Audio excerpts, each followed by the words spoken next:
Bismillahirrahmanirrahim. Wa iyyaka jeung kudu sieun anjeun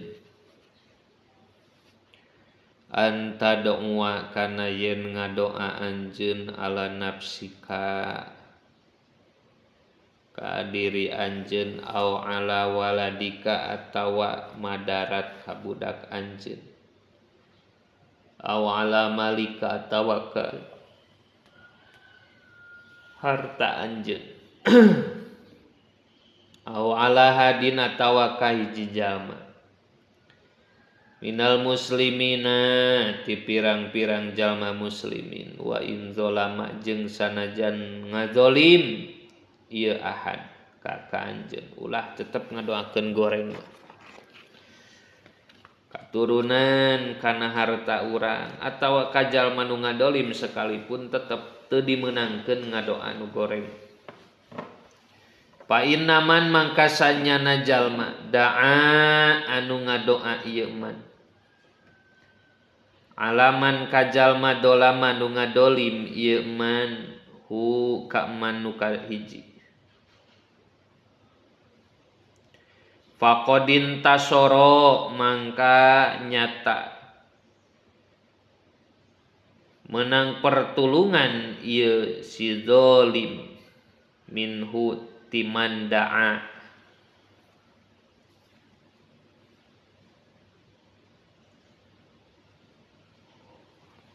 wa qala alaihi salam ngadawuh Nabi alaihi salam la tad'u ala anfusikum wala ala auladikum la tad'u ulah ngadua aranjeun kabeh ala anfusikum kana kamadaratan diri aranjeun kabeh wala ala auladikum jeung kana madarat pirang-pirang turunan aranjeun kabeh wala ala amwalikum jeung ulah kana kamadaratan pirang-pirang harta aranjeun kabeh la tuafiku ulah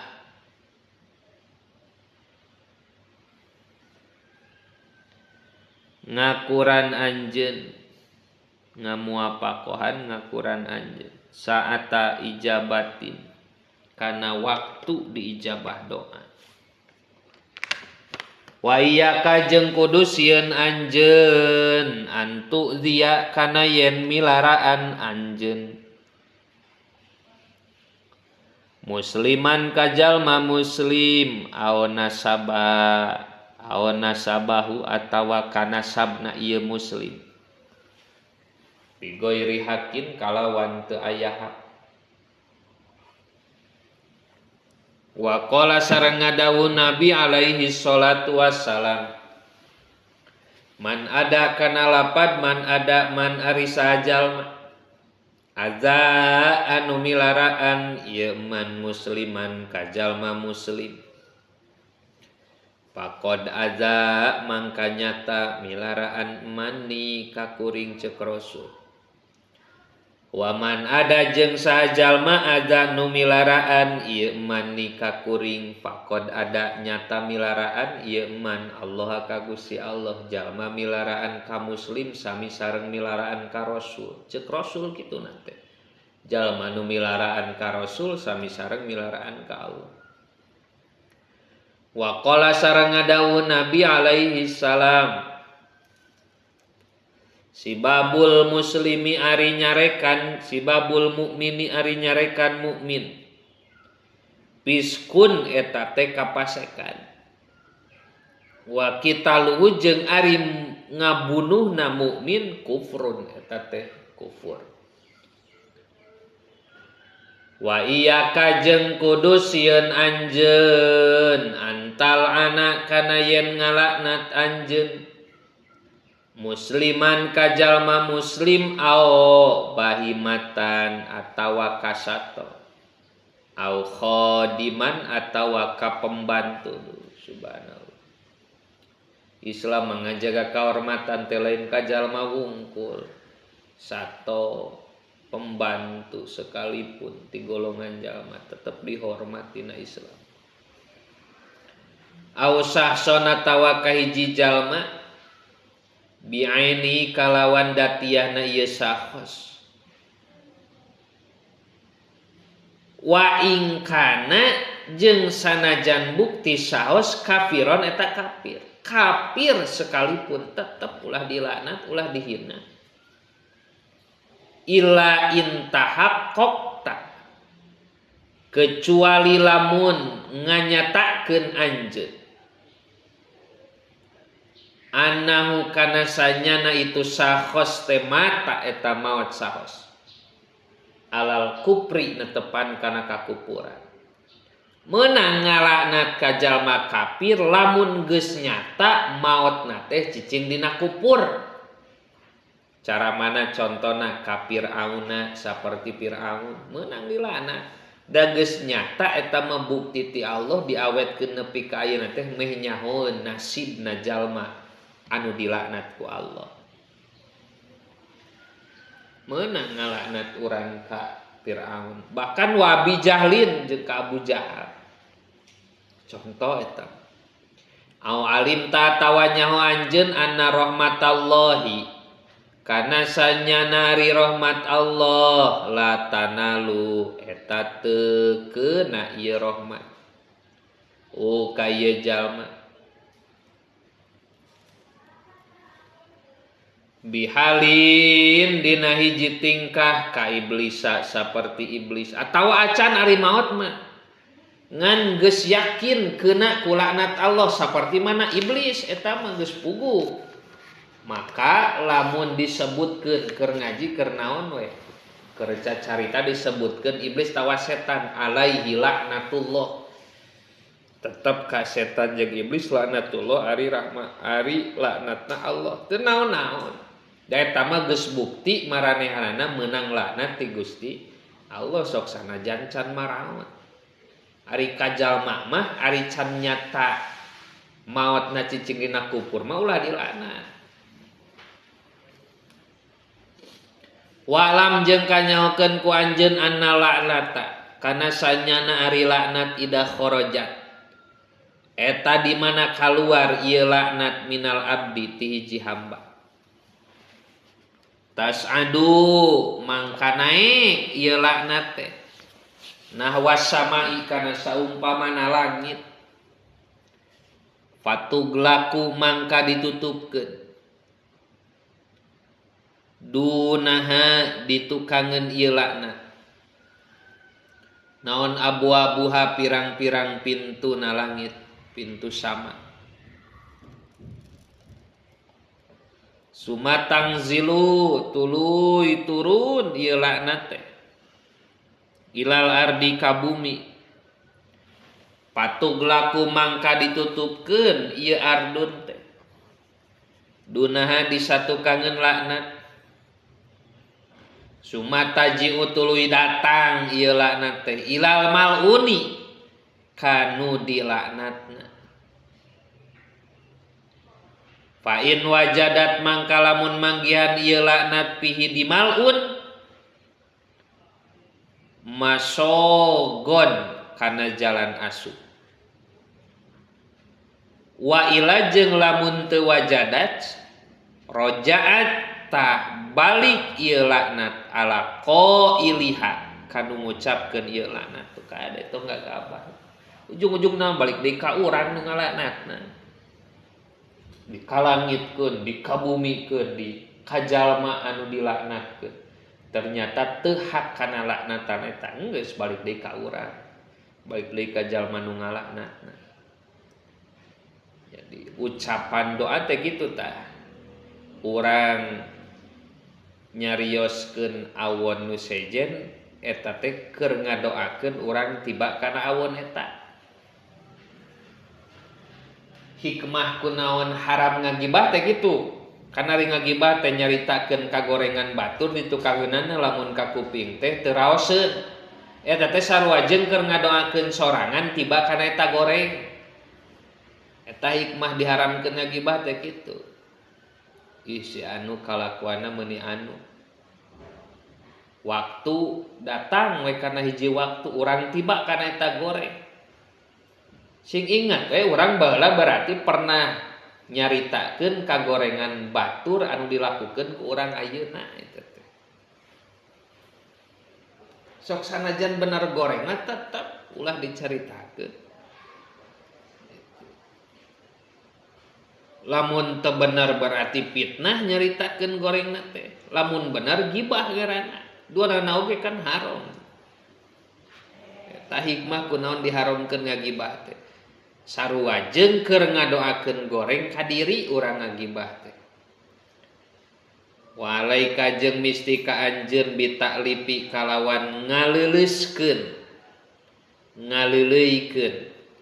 baina qulubil mukminina di antara pirang-pirang hatena pirang-pirang mukminin. Wa tahbibi ba'dihim jeung ngararesep sawarehna mukminin ila ba'din ka sebagian deui biidharil mahasini kalawan nemrakeun pirang-pirang kasayan wasatril qabaihi jeung nutupan pirang-pirang awan walaika jeung misti ka anjeun bi islahi dati bainihim kana ngadameikeun hubungan mukminin fa inna lil islahi mangka sanyana eta tetep kana islah fadlan ari kautamaan yazidu nu ngaleuwihan ieu fadlun ala fadlin nafli kana kautamian ibadah sunat minas sholati nyatana tina salat wasiyami jeung puasa wala siaman jeung terutama bainal walidi antara kolot bainal walidi wa walidihi jeung anakna wal qoribi jeung antara anu deukeut baraya teh ngaran wa qarabatihi jeung karabatna ieu qarib.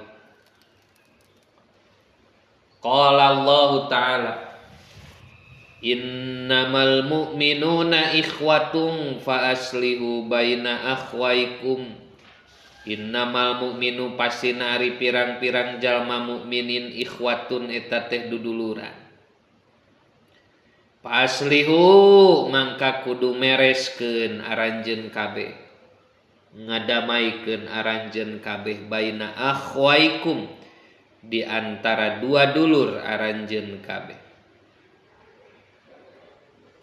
wa iyyaka jeung kudu sieun anjeun wa pasada zatil baini kana ruksakna tingkah antara jalma bin namimati ku ngadu-ngadu wal gibati jeung ngupat wa nahwihima jeung saumpamana namimah jeung gibah mimma nyatana tina perkara yujibu nu ngamistikeun ieu ma at-tanafura kana silih jauh wa tadabura jeung silih nukangan faina dalika karena sanyana ieu kalakuan azimun etanu gede indallahi ta'ala disandingan Allah ta'ala wa namimatu jeung ari ngaran namimah eta antan kula yen mindahkeun anjeun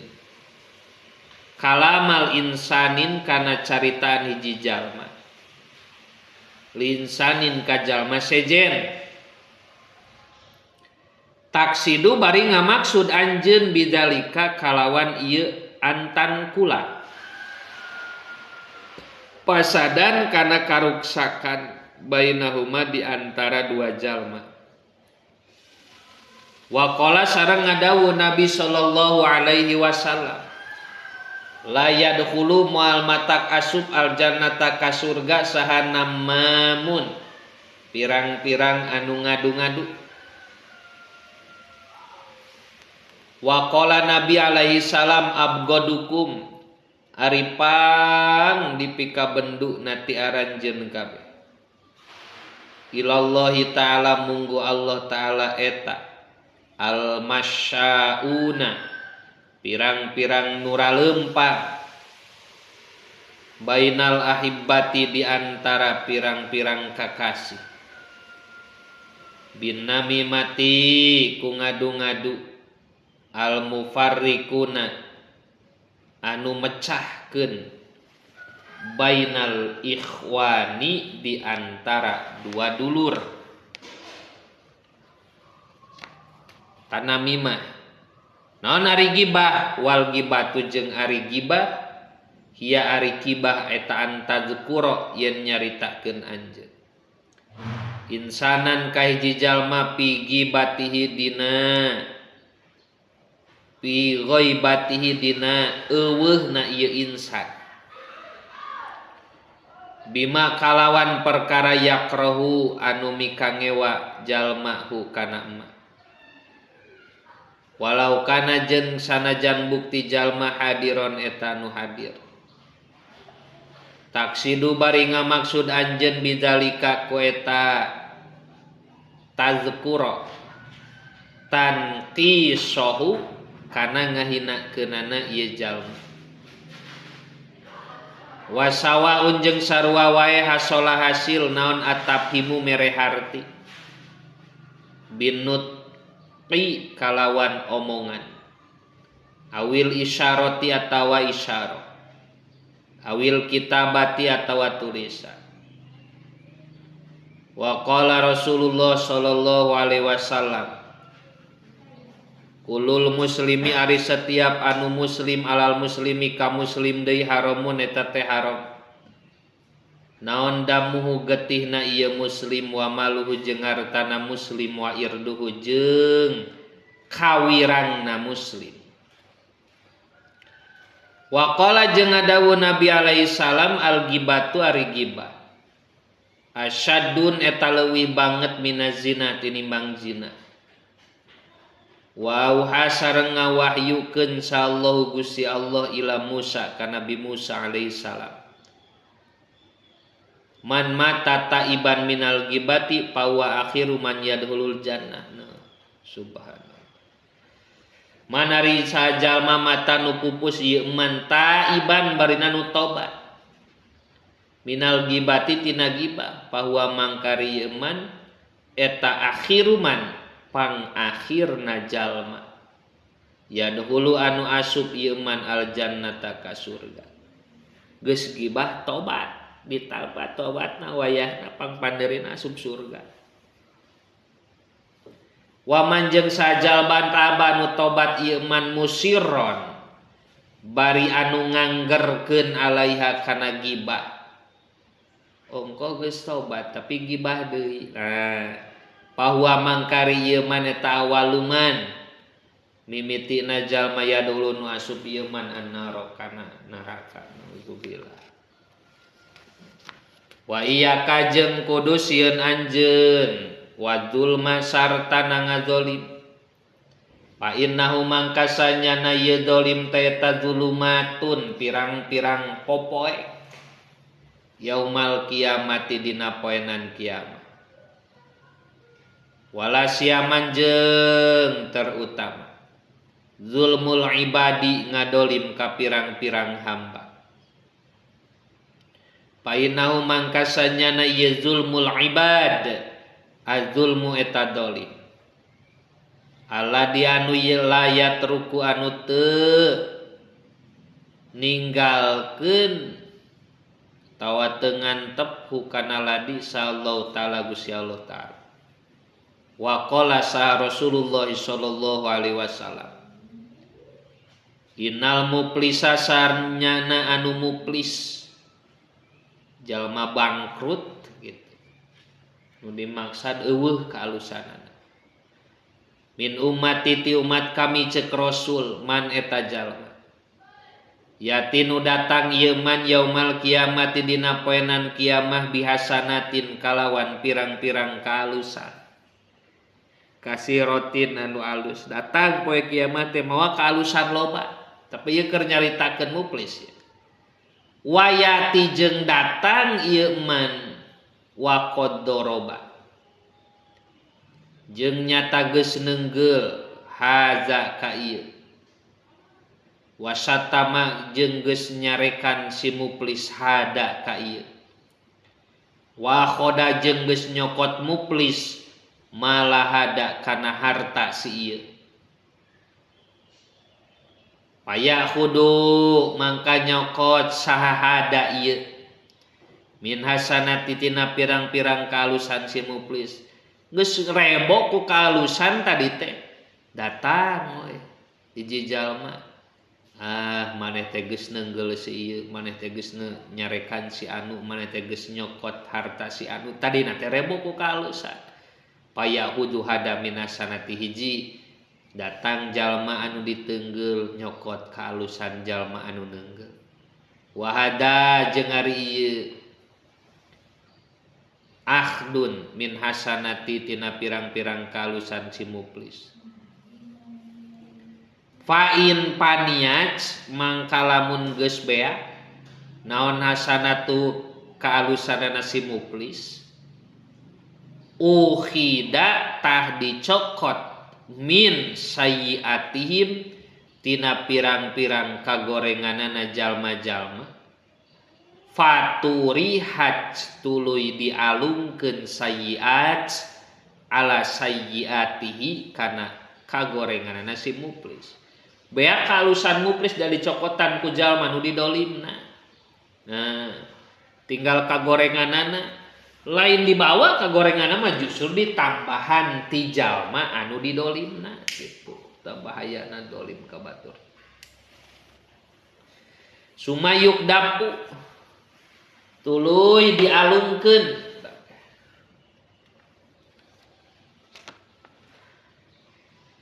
sahabihi ieu muflis pinnari dina neraka fa in waqa'at mangkalamun tum wa in waqa'ta mangkalamun tumiba anjeun fi zulmi ahadin dina ngadolim hiji jalma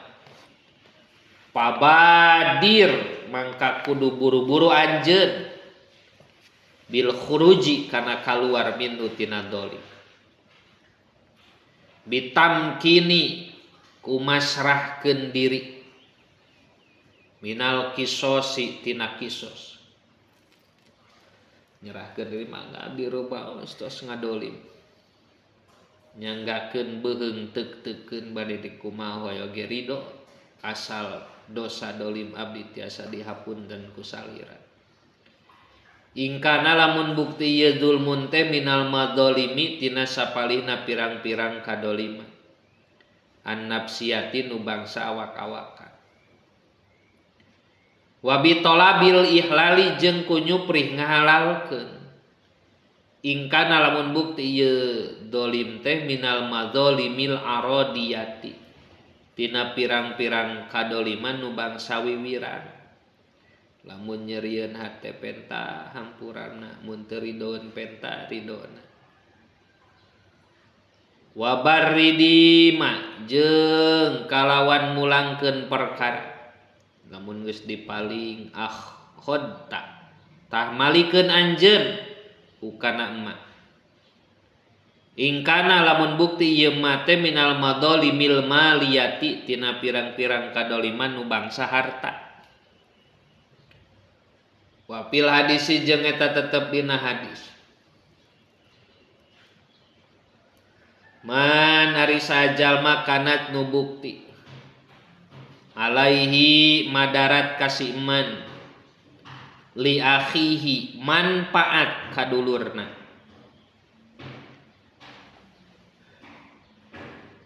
naon madlimatun kadoliman falyastahilla mangka nyupri halal itu si man qabla minhu ti akhi qabla ayatiya dina salmeh yen datang naon yaumun poe la dinaro anu teu aya dinar eta tetep pihi dina yaum wala dirhama jeung teu aya dirham eta tetep innama hiya pastina ieu madlamah al hasanatu eta pirang-pirang kaalusan wasayyiatu jeung pirang-pirang kagorengan. Fa in tadaro mangkalamun hese alaika ka anjeun naon rodu ba'dil madzalimi malikeun sawarehna pirang-pirang kadzaliman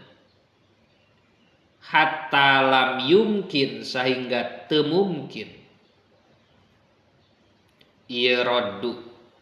bihalin dina hiji tingkah. Palaika mangka misti ka anjeun bisidqil lajja kalawan bener-bener nyalindung ilallahi ta'ala ka Gusti Allah ta'ala wal iftiqari jeung mikabutuh wal idtirari jeung kadesek fi ayyurdiya dina yen ngaridokeun angkati anjeun saha khosmuka musuh anjeun wal iksari jeung ngalobakeun liman kajalma dolam tanu geus ngadolim anjeun hu kan ka eman biduain kalawan ngaduakeun wal istighfari jeung pangmentakeun hampura walaika jeung misti kanjeun bidabbi kalawan ngaraksa andima il muslimina tina getihna pirang-pirang muslimin wa a'radihim jeung pirang-pirang kawirang muslimin wa amwalihim jeung pirang-pirang harta muslimin fi ghaibatihim nalika teu ayana ieu muslimin